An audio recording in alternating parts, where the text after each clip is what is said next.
Shalom, puji Tuhan, haleluya. Baik, perkenalkan nama saya Rambo Sinaga.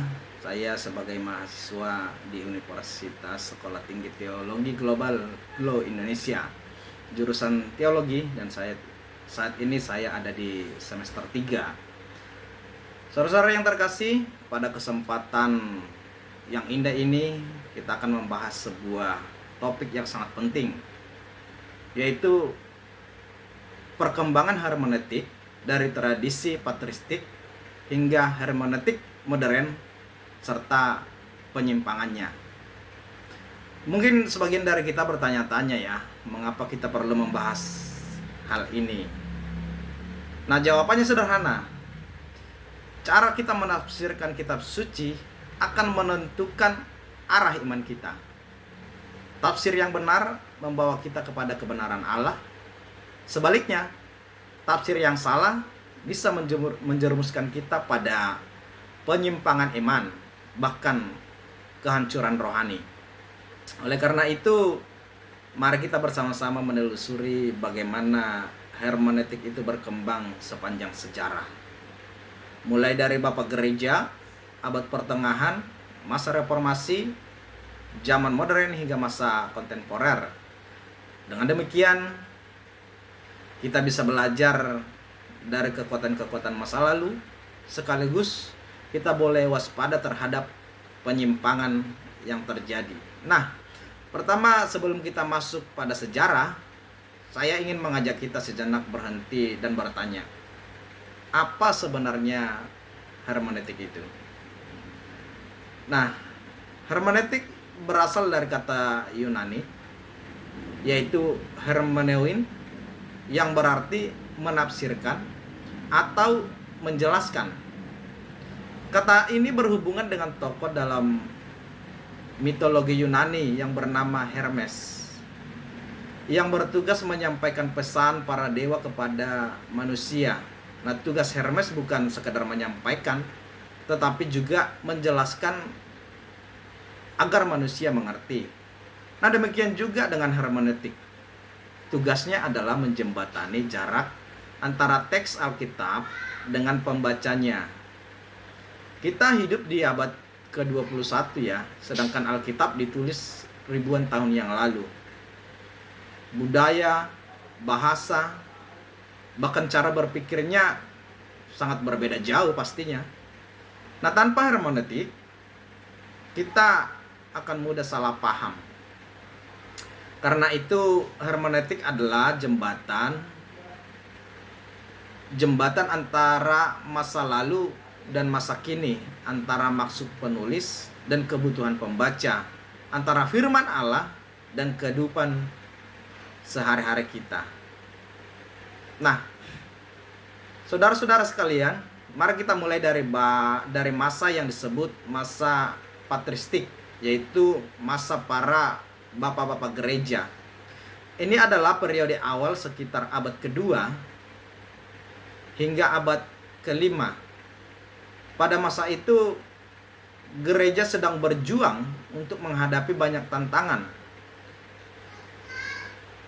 Yaitu yang pertama, ada tantangan dari luar, yaitu filsafat Yunani, budaya Romawi, dan juga adanya agama-agama kafir di sekitar pada zaman itu.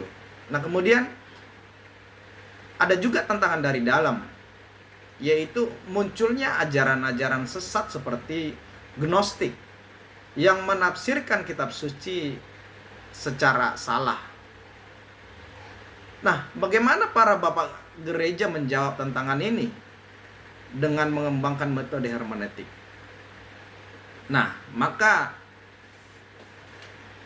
ada dua aliran utama muncul di zaman bapak-bapak gereja. Yaitu pertama, munculnya dari sekolah Alexandria. Tokoh utamanya adalah Origenes. Nah, mereka menekankan penafsiran alegoris. Nah, alegoris ini menafsirkan teks dengan makna simbolis atau hiasan, bukan hanya arti harafiahnya. Nah, berarti teks kitab suci tidak hanya dipahami secara harfiah atau literal, tetapi juga dicari makna tersembunyi di balik kata-kata. Nah, contoh cerita tokoh atau peristiwa dilihat sebagai simbol dari kebenaran rohani yang lebih mendalam. Nah, contoh sederhana tentang keluaran bangsa Israel dari Mesir. Nah, secara literal itu adalah peristiwa sejarah. Tetapi secara alegoris, ini Mesir bisa ditafsirkan sebagai dosa. Perjalanan keluar Mesir sebagai keselamatan. Dan tanah perjanjian bisa ditafsirkan sebagai surga. Jadi perjalanan itu Mesir ditafsirkan sebagai dosa. Nah, di dalam perjalanan keluar Mesir ditafsirkan sebagai keselamatan, dan tujuan tanah perjanjian itu bisa ditafsirkan sebagai surga. Nah, kelebihan metode alegoris ini membuka makna rohani yang dalam dan membantu jemaat menemukan relevansi spiritual. Tetapi ada juga kelemahannya. Di samping ada kelebihan, pasti ada kelemahannya. Kelemahannya yaitu bisa berlebihan. Penafsirannya bisa berlebihan sehingga kehilangan makna asli teks. Kemudian bisa membuka peluang tafsiran liar, karena di setiap hal bisa dijadikan simbol dalam pandangan metode ini. Nah, bagi mereka teks kitab suci punya lapisan makna. Ya. Yang kedua, muncul dari sekolah Antioquia. Tokohnya antara lain Yohanes Chrysostomus. Nah, mereka menekankan penafsiran literal dan historis. Nah, bagi mereka kita harus melihat arti asli teks sesuai dengan maksud penulis dan konteks sejarahnya. Nah, disinilah perdebatan besar dimulai. Mana yang lebih penting, makna alegoris atau makna literal? Jawabannya adalah keduanya bisa saling melengkapi. Tetapi kalau alegoris dipakai berlebihan, ya bisa menyesatkan. Nah, setelah kita menyinggung tradisi patristik, mari sekarang kita bergerak ke periode abad pertengahan yang berlangsung kira-kira dari abad ke-16 dari abad ke-6 hingga abad ke-15. Periode ini sering disebut juga sebagai zaman skolastik, di mana gereja menjadi pusat kehidupan rohani, sosial, bahkan politik. Karena itu perkembangan hermeneutik pada masa ini sangat dipengaruhi oleh teolog skolastik dan filsafat yang mendasarinya. Nah, marilah kita pahami dulu konteks terlebih dahulu ya. Nah, pada masa ini kitab suci dianggap sebagai kitab suci yang penuh rahasia, sehingga tafsir tidak hanya dilakukan secara literal, tetapi juga secara simbolis. Nah, gereja menjadi otoritas tertinggi, dan penafsiran Alkitab biasanya dimonopoli oleh para imam, teolog, dan biarawan. Masyarakat awam tidak memiliki akses langsung kepada kitab suci, karena Alkitab ditulis dalam bahasa Latin. Dengan demikian, tafsir pada masa itu sangat dipengaruhi oleh tradisi gereja, dan seringkali memang lebih menekankan makna rohani daripada makna historis. Nah, kemudian ada metode kuadriga atau 4 makna Alkitab. Salah satu ciri khas penafsiran abad pertengahan adalah sistem kuadriga, yaitu 4 cara atau 4 lapisan makna dalam kitab suci. Nah, mari kita bahas satu persatu dari 4 makna yang dimaksud di dalam abad ini. Yang pertama, Ada makna literal atau sensus literalis. Ini adalah arti penafsiran harafiah dari teks, yaitu apa yang sebenarnya dikatakan, apa yang sebenarnya yang terjadi lewat teks tersebut, menurut teks tersebut. Contoh, Yerusalem. Yerusalem adalah kota nyata di Israel. Jadi Yerusalem ditafsirkan memang sesuai dengan harafiah bahwa itu adalah sebuah kota. Nah, kedua, ada makna alegoris atau sensus alegoritus. Nah, ini melihat simbol rohani di balik teks. Contoh, Yerusalem itu dipandang sebagai lambang gereja. Nah, kalau tadi makna literal bahwa Yerusalem dipandang sebagai kota nyata di Israel, nah secara makna alegoris itu dipandang sebagai lambang gereja. Jadi berbeda ya. Nah, kemudian yang ketiga, makna moral atau tropologis. Nah, ini menekankan ajaran etika dan kehidupan sehari-hari. Nah, contohnya, Yerusalem itu ditafsirkan sebagai hati orang percaya yang harus murni. Keempat, ada makna anagogis. Nah, ini mengarah pada makna akhir zaman atau eskatologis. Contohnya Yerusalem. Nah, ini bisa dilihat sebagai gambaran surga atau Yerusalem baru. Nah, dengan adanya sistem 4 makna ini, teks kitab suci dipandang bagaikan tambang emas yang bisa digali tanpa ada habis-habisnya. Nah, sekarang mari kita melihat beberapa tokoh besar yang berpengaruh pada masa ini. Ada Agustinus dari Hippo. Nah, meskipun hidup di akhir patristik, tetapi pengaruhnya meluas ke abad pertengahan. Ia mengajarkan bahwa tafsir harus berpusat pada kasih.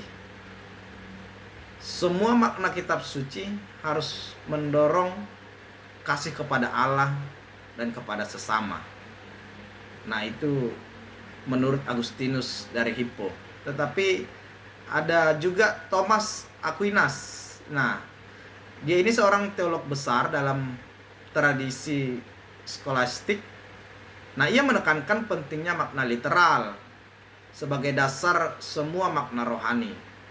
Menurutnya, tanpa makna literal, makna alegoris, moral, dan anagogis itu tidak bisa berdiri sendiri. Nah, kemudian ada Hook of St. menekankan pentingnya membaca Alkitab dengan doa dan kontemplasi. Nah, bukan hanya analisis intelektual. Berikutnya ada Bonaventura. Nah, mengembangkan tafsir yang mistis dan melihat kitab suci sebagai jalan menuju persatuan dengan Allah. Nah, dengan tokoh-tokoh ini kita bisa melihat betapa kaya dan bervariasinya hermeneutik abad pertengahan. Nah, ada kelebihan hermeneutik pada abad pertengahan, yaitu pertama, metode ini memberikan kedalaman rohani. Kitab suci tidak hanya dibaca sebagai sejarah, tetapi juga sebagai sumber inspirasi iman. Kedua, sistem 4 makna memungkinkan umat menemukan relevansi teks bagi kehidupan sehari-hari. Ketiga, tafsir abad pertengahan menekankan kitab suci di mana perjanjian lama selalu dibaca dalam terang perjanjian baru. Nah, ketika mempunyai kelebihan, tentu ada juga kelemahannya atau penyimpangannya dalam metode abad pertengahan, yaitu pertama, penafsiran seringkali terlalu alegoris sehingga kehilangan makna asli teks. Nah, setiap detail bisa diubah menjadi simbol, bahkan yang tidak dimaksudkan oleh penulis. Jadi bisa lari dari konteks ya. Nah, yang kedua, karena hanya imam dan teolog yang boleh menafsir, maka umat awam menjadi pasif dan tidak mengenal kitab suci secara langsung. Yang ketiga, otoritas gereja kadang lebih dominan daripada otoritas kitab suci itu sendiri. Inilah ya yang pada akhirnya menjadi salah satu pemicu munculnya gerakan reformasi, di mana para reformator menuntut agar tafsir dikembangkan pada kitab suci sebagai otoritas utama. Nah, dengan demikian kita melihat bahwa abad pertengahan adalah masa yang penuh warna. Di satu sisi memperkaya tafsir dengan kedalaman rohani, tetapi di sisi lain juga membuka peluang penyimpangan. Dari sinilah kita kemudian bergerak ke periode berikutnya, yaitu masa reformasi, di mana penafsiran kembali dipusatkan kepada Alkitab itu sendiri.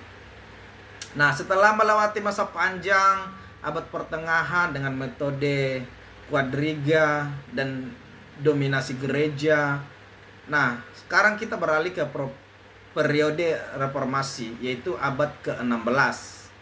Periode ini menjadi salah satu momentum paling penting dalam sejarah gereja, termasuk dalam perkembangan hermeneutik. Nah, pertama-tama kita harus memahami mengapa gerakan reformasi itu muncul. Ya. Pada abad pertengahan, gereja Katolik Roma menghadapi banyak masalah, yaitu otoritas kitab suci seakan digantikan oleh tradisi gereja. Umat awam tidak bisa membaca Alkitab karena hanya tersedia dalam bahasa Latin. Nah, praktik penyalahgunaan rohani, misalnya penjualan surat indulgensi. Kondisi ini melahirkan kerinduan akan adanya pembaruan agar umat kembali kepada sumber sejati iman, yaitu kitab suci. Nah, dari sinilah lahir semboyan yang terkenal ad fontes, artinya kembali ke sumber. Nah, prinsip utama reformasi, ya, salah satu sumbangsi terbesar reformasi adalah prinsip sola scriptura, yang berarti hanya kitab suci.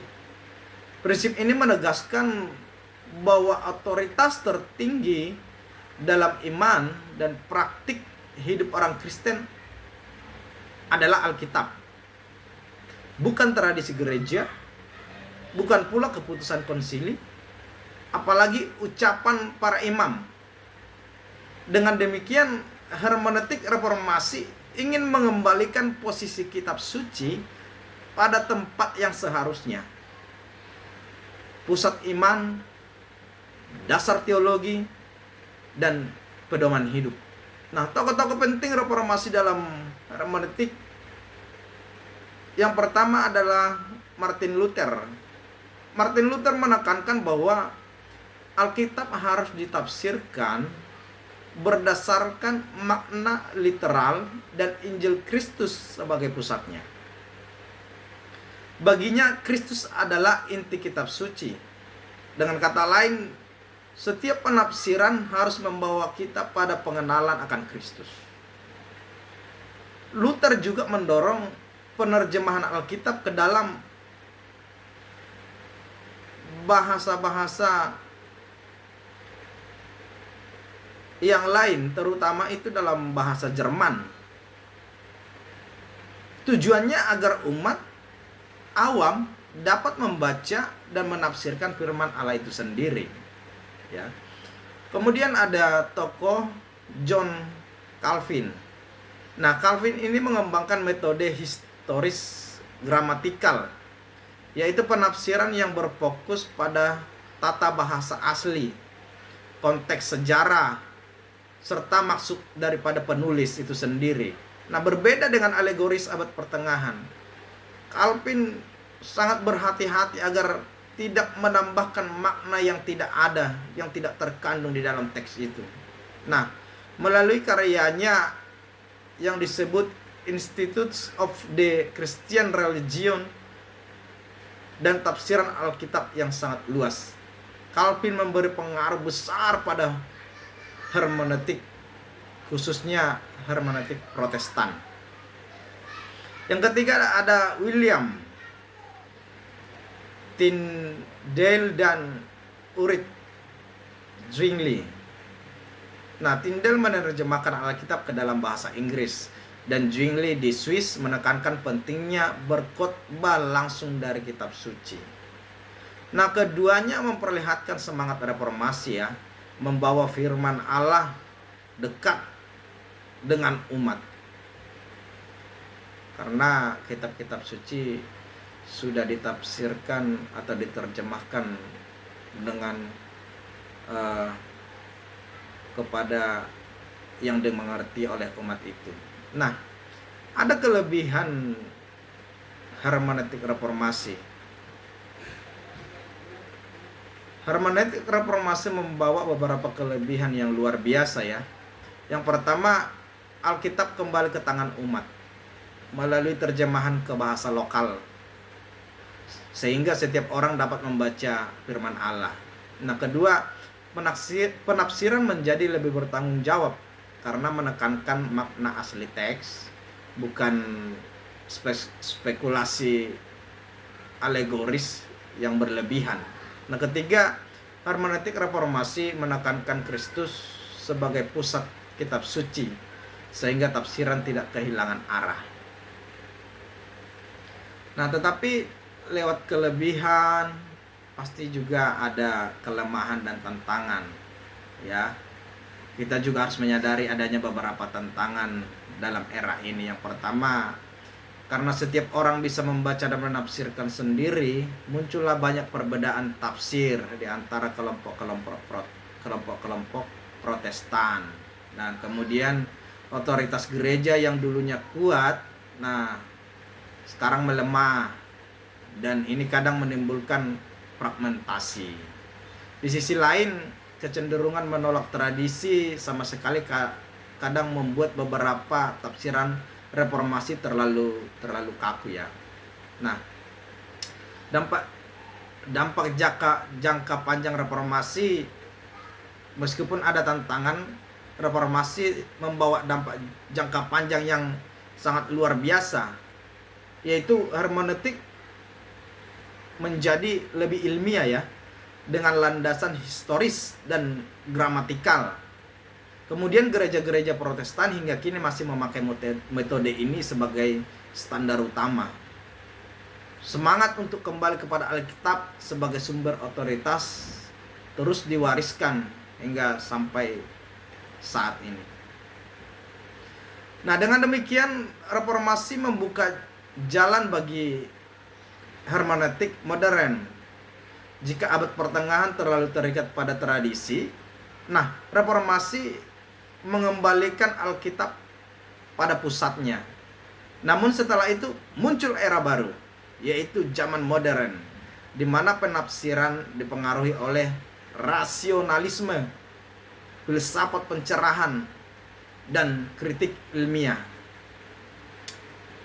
Setelah reformasi yang menekankan sola scriptura dan metode historis gramatikal, hermeneutik kemudian memasuki babak baru pada abad ke-17 hingga abad ke-19. Inilah yang disebut dengan masa modern. Periode ini ditandai dengan lahirnya zaman pencerahan. Nah, ketika akal budi, ilmu pengetahuan, dan rasionalisme mendapat tempat yang sangat besar, Alkitab tidak lagi hanya dibaca dengan iman, tetapi juga diteliti dengan metode kritis seperti meneliti dokumen-dokumen sejarah lainnya. Nah, mari kita pahami dulu latar belakangnya. Nah, pada masa pencerahan, manusia mulai percaya bahwa rasio adalah sumber kebenaran. Rasio adalah sumber kebenaran tertinggi. Nah, segala sesuatu harus diuji dengan akal, termasuk agama dan kitab suci. Nah, karena itu hermeneutik modern lebih menekankan kepada aspek sejarah, yaitu kapan, di mana, dan oleh siapa, dan ditulis oleh siapa teks itu. Kemudian menekankan juga bahasa, yaitu tata bahasa, gaya penulisan, dan perkembangan istilah. Nah, kemudian budaya, yaitu pengaruh zaman dan masyarakat di balik teks. Dengan kata lain, Alkitab diperlakukan bukan hanya sebagai firman Allah, tetapi juga sebagai produk sejarah manusia. Nah, tokoh-tokoh penting hermeneutik modern, ya. Mari kita lihat beberapa tokoh besar yang berpengaruh dalam hermeneutik modern, ya. Yang pertama ada Baruch Spinoza. Nah, dia adalah salah satu tokoh awal yang memperlakukan Alkitab seperti dokumen biasa. Menurutnya, Alkitab harus dipelajari dengan metode sejarah, sama seperti kita meneliti karya-karya sastra yang kuno. Nah, pandangannya radikal karena ia menolak campur tangan supranatural.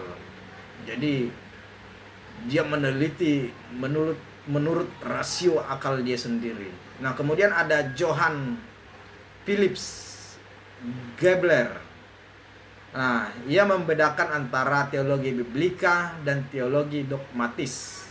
Menurutnya, kita harus menafsirkan Alkitab berdasarkan maksud asli penulis, bukan langsung memaksakan doktrin gereja. Yang ketiga ada Friedrich Schleiermacher.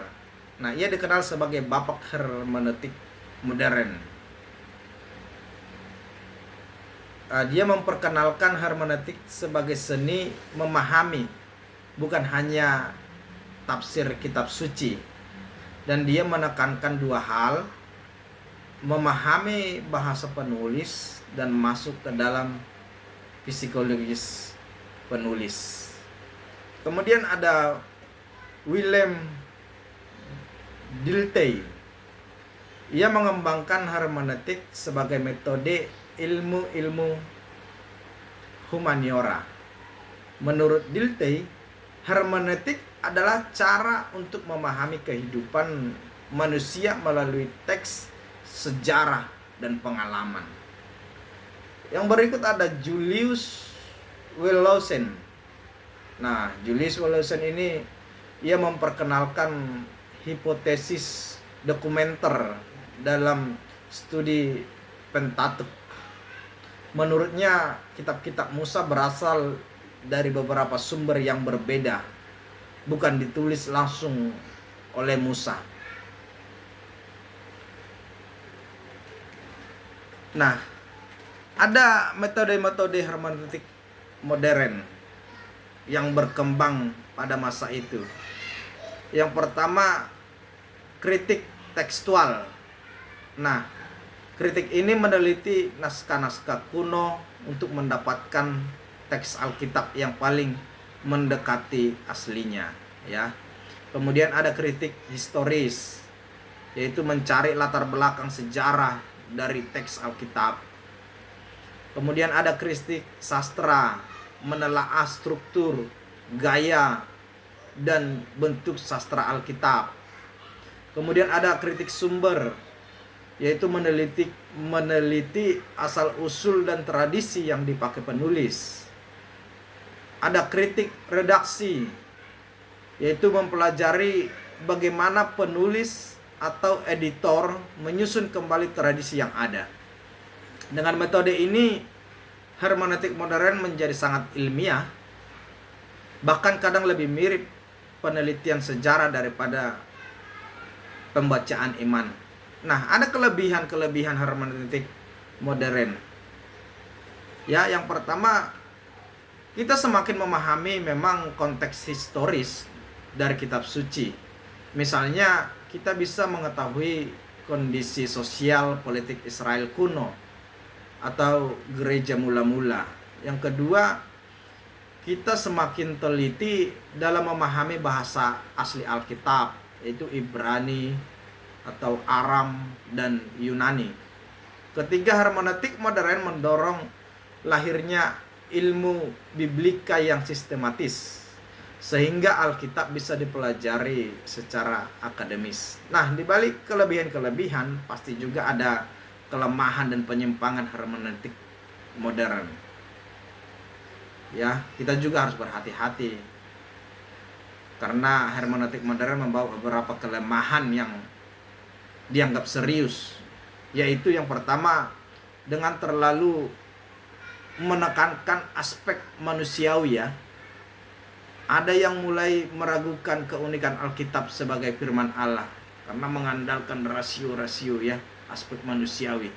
Yang kedua, metode kritik seringkali digunakan untuk meruntuhkan iman ya, bukan memperdalamnya. Malah metode kritik ini jadinya melemahkan iman kita. Yang ketiga, muncul sikap skeptis. Nah, seolah-olah yang supranatural, mujizat dan nubuat itu hanyalah dianggap mitos. Ya. Jadi yang berhubungan dengan supranatural, mujizat, nah itu dianggap mitos pada era ini. Nah, disinilah kita melihat penyimpangan hermeneutik yang seharusnya membantu kita memahami firman Allah, tetapi justru dipakai untuk merelatifkan atau bahkan menolak firman itu sendiri. Nah, tetapi meskipun demikian, hermeneutik modern tetap menjadi fondasi bagi banyak pendekatan di zaman sekarang. Tanpa metode modern, kita tidak akan memiliki pemahaman yang mendalam tentang teks, sejarah, dan budaya Alkitab. Namun, kelemahan modernisme inilah yang kemudian melahirkan hermeneutik kontemporer pada abad ke-20. Dengan tokoh-tokoh seperti Rudolf Bultmann, Hans-Georg Gadamer, dan Paul Richards yang mencoba mencari jalan baru dalam memahami teks pembaca. Nah, setelah kita melihat hermeneutik modern dengan semangat rasionalisme dan metode kritik ilmiah, mari sekarang kita melangkah ke masa kontemporer, yakni abad ke-20 hingga sekarang. Periode ini ditandai dengan munculnya kekecewaan terhadap modernisme. Mengapa? Karena modernisme yang terlalu rasional ternyata tidak mampu menjawab kebutuhan rohani dan justru menimbulkan skeptisme terhadap Alkitab. Maka para pemikir abad ke-20 ini mencoba menemukan pendekatan-pendekatan baru yang tidak hanya menekankan penulis dan teks, tetapi juga pembaca, pengalaman, bahkan realitas sosial di sekitarnya.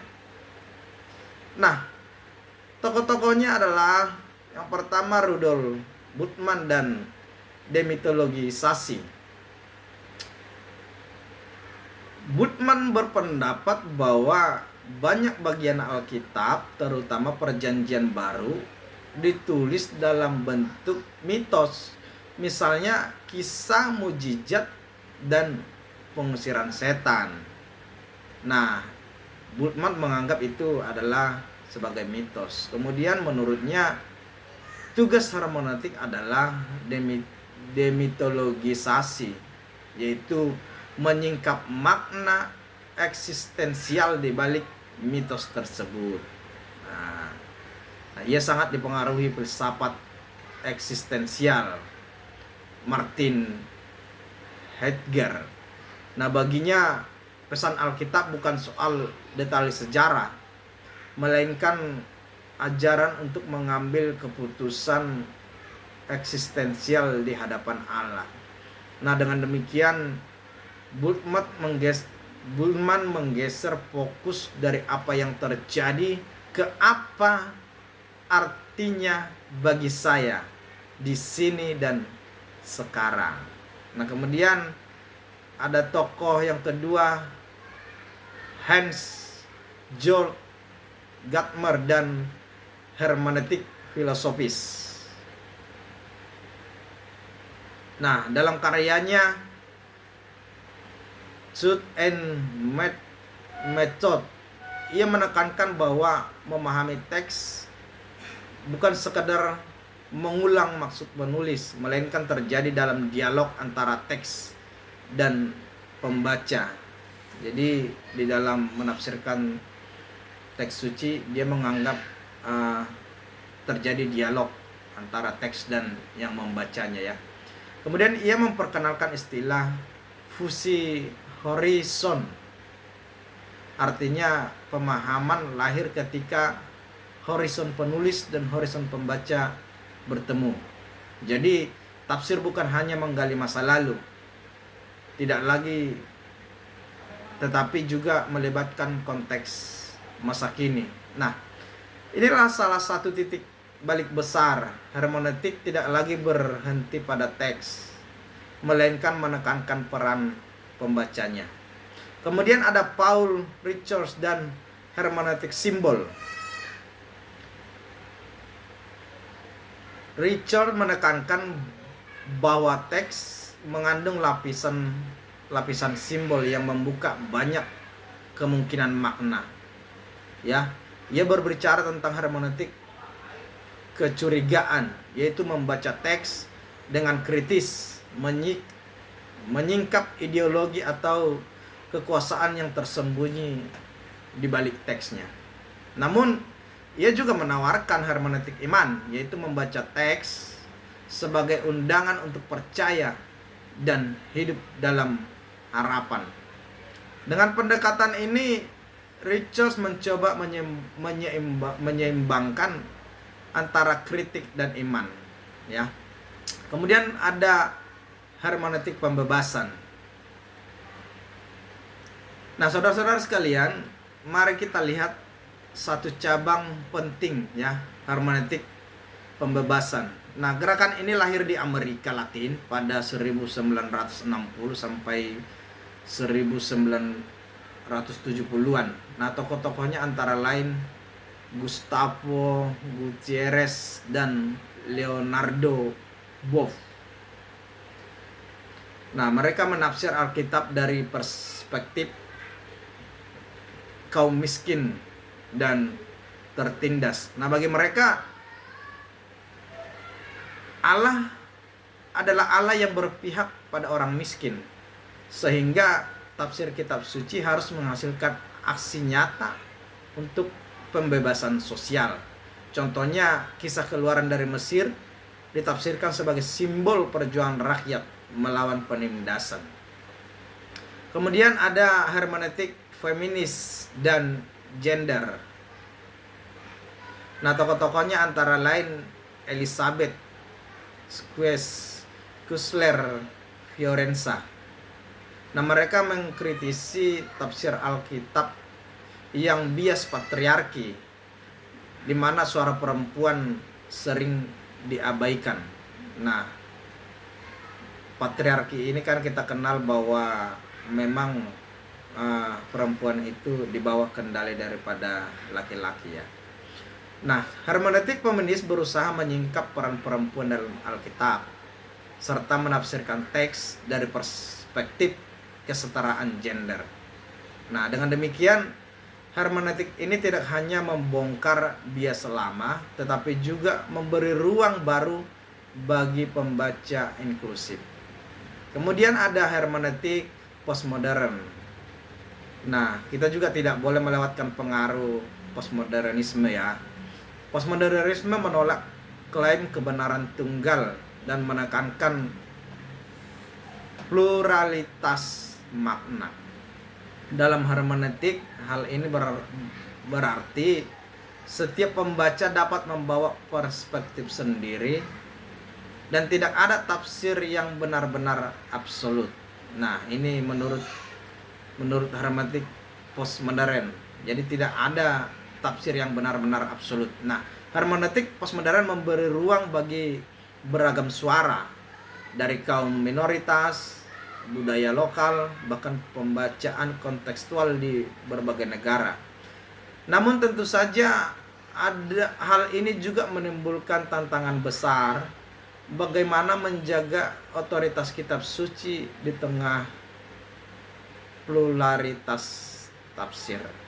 Nah, ada kelebihan hermeneutik kontemporer. Ya, yang pertama, ia memberi ruang dialog antara teks, pembaca, dan konteks. Ya. Kedua, ia membuka kesadaran bahwa tafsir selalu dipengaruhi perspektif sosial, budaya, dan pengalaman pribadi. Ketiga, hermeneutik kontemporer menjadikan Alkitab hidup dan relevan di tengah-tengah tantangan zaman modern dan postmodern. Tetapi ada juga kelemahan dan penyimpangan hermeneutik kontemporer ini ya. Seperti biasa, ketika ada kelebihan pasti ada kelemahan dan penyimpangannya. Yaitu yang pertama, tafsir bisa menjadi terlalu subjektif karena pembaca merasa bebas memberi makna apapun, ya. Kedua, hermeneutik ideologis kadang menundukkan teks pada agenda politik atau budaya tertentu. Ketiga, ada resiko mengaburkan kebenaran absolut dari firman Allah di tengah-tengah pluralitas tafsirnya. Maka jelaslah bahwa hermeneutik kontemporer adalah masa yang penuh dinamika. Ia kaya dengan perspektif, tetapi rawan juga dengan penyimpangan. Jika pada masa patristik kita melihat pertarungan alegoris dan literal, pada abad pertengahan kita menemukan quadriga, pada reformasi kita kembali pada sola scriptura, dan pada modern kita mengenal metode ilmiah, makna di era kontemporer ini kita berhadapan dengan pluralitas tafsir yang menantang kita untuk tetap setia pada firman Tuhan sambil terbuka terhadap konteks kehidupan masa kini. Nah, dalam uraian ini kita bisa melihat bahwa penyimpangan hermeneutik terjadi dalam berbagai bentuk ya, seperti yang telah saya utarakan tadi ya. Ada yang terlalu spiritualis atau alegori berlebihan, ada yang terlalu institusional atau otoritas gereja menutup kitab suci, ada yang terlalu rasionalis, Alkitab jadi teks sejarah belaka, jadi ada juga yang terlalu subjektif sehingga pembaca bebas menafsir sesuka hati. Bahkan ada yang ideologis. Nah, sehingga Alkitab dijadikan alat kepentingan duniawi ya.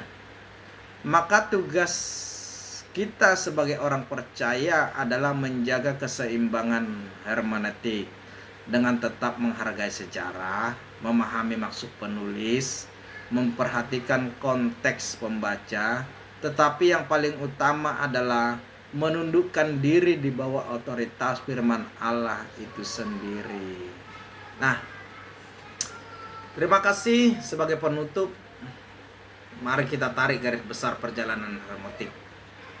Ya, masa patristik ada alegoris dengan literal, abad pertengahan ada quadriga, reformasi ada kembali ke sola scriptura, modern, penekanan pada akal dan metode ilmiah, masa kontemporer, keragaman pendekatan tetapi juga banyak ideologi. Dari semua itu kita belajar hermeneutik selalu berkembang, tetapi firman Allah tetap sama dahulu, sekarang, dan sampai selama-lamanya. Nah, seperti yang saya utarakan tadi, tugas kita adalah menafsirkan kitab suci dengan setia, memakai akal budi, tetapi dengan rendah hati, menggunakan metode ilmiah, tetapi dengan iman, sehingga firman Allah tetap menjadi terang bagi hidup kita. Demikianlah pemaparan saya tentang perkembangan hermeneutik dari tradisi patristik hingga modern serta penyimpangannya. Semoga melalui penjelasan ini kita semakin bijak dalam penafsiran kitab suci, tidak terjebak pada penyimpangan, melainkan setia pada kebenaran Allah. Terima kasih, Tuhan Yesus memberkati kita semua. Haleluya. Amin.